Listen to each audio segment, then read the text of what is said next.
back to Outdated Gamer Bernie here, and today I'll be talking about Dimension Neptunia Rebirth, and what an interesting series to dive into, no pun intended, seriously. And it's one of those games that have a huge amount of hate apparently, and maybe it's because of their cutesy type of anime that makes people cringe, but seriously enough, if you ask those people if they play, they will say no, and this is actually a very interesting thing.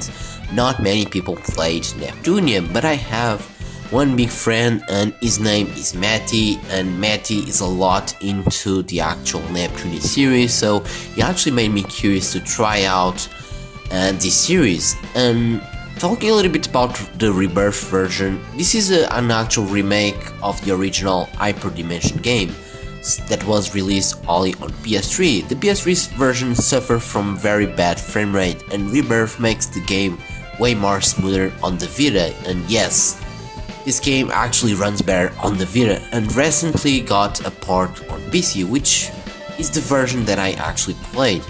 And besides the frame rate fix, there's a new content as well, like now you can create what they call plans. Pretty much you can add new dungeons, enemies, or even craft different weaponry by crafting items from different enemies. And this is where the game becomes even more interesting, and adds a lot to the replay value, you know.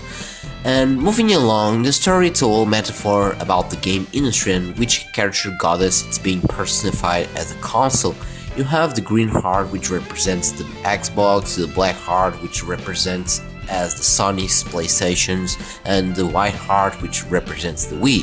And finally, the main character, which is purple heart, which represents the Neptune, which is supposedly the Sega console that never came out, and which is the main protagonist, and they all fight each other to regain their place on the game industry. And all the goddess decided to fight against the purple heart, also known as Neptunia. Neptunia, after the battle, loses his memory, and now that's how the story starts. It's not a too overly complex story by any means, and there's no really big plot twists or unpredictable moments, which is kind of a shame, but one of the things that the game shines out, it's the way the characters interact with each other. They include very entertaining conversation between each other, and usually with a good humor included. And it's something you will notice in the game, likes to throw you many funny moments and the game culture references as well, so it's those games that the story shouldn't take it too seriously. Visually, the game uses a visual novel type of graphics to tell a story and travel around the world, simple as move the cursor to the place you want. And this is where I think the voice acting does a very good work putting the emotions towards conversations, even though, you know, you are just seeing images, there's no actual movement with the characters and whatnot. And I truly recommend playing this game with the Japanese audio over the English voices, not saying the English voices are bad, but pales in comparison with the Japanese audio for sure. And now the gameplay. This game has tons of different abilities and characters to try out, never feels repetitive.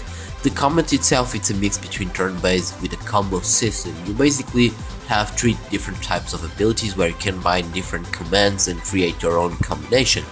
But do not worry, the game gives you plenty of time to choose the combination, and it's not like fighting game where precision is a vital point. Here it's all about choosing the right attack to the right enemy, and the game actually gives you time to do that. For most of the part, the game doesn't really require different strategies with different enemies, which is kind of a shame, but there's still some grinding that it's needed to do here and there. But the game actually gives you, some enemies which have a lot of XP and makes you, leveling up very easily. So there's not really a time-consuming task to grind up on this game. So as I said previously, there's tons of different content to try out and personalization in this game, and it's something that gives you plenty of options. And besides, the game has tons of side stuff to do, which will affect the type of ending you get, and this is where it gets tricky. You have to keep the balance between each planet to share an option to the true ending of the game, So this is no easy task, size you can go full crazy and do side stuff, because each quest gives you and takes different shares from different planets. So basically, if there's a planet with a lot of shares, you can take those shares and give to other planets that don't have a lot of shares.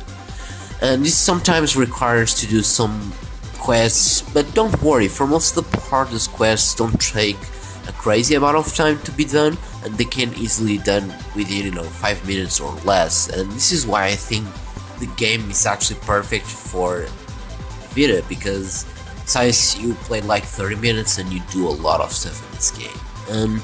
That's all I have to say about Neptunia. It was an interesting experience, nothing too mind-blow, I have to say, but, I liked the characters. I thought the characters were very memorable, and this is where I think the game shines out. And the gameplay-wise, it's so much fun to play, It's a very relaxed, laid-back game. It's not really too, serious, but it's kind of okay, because sometimes we kind of need those type of games in our lives. So that's all I have to say. So guys, I hope you guys enjoyed this video.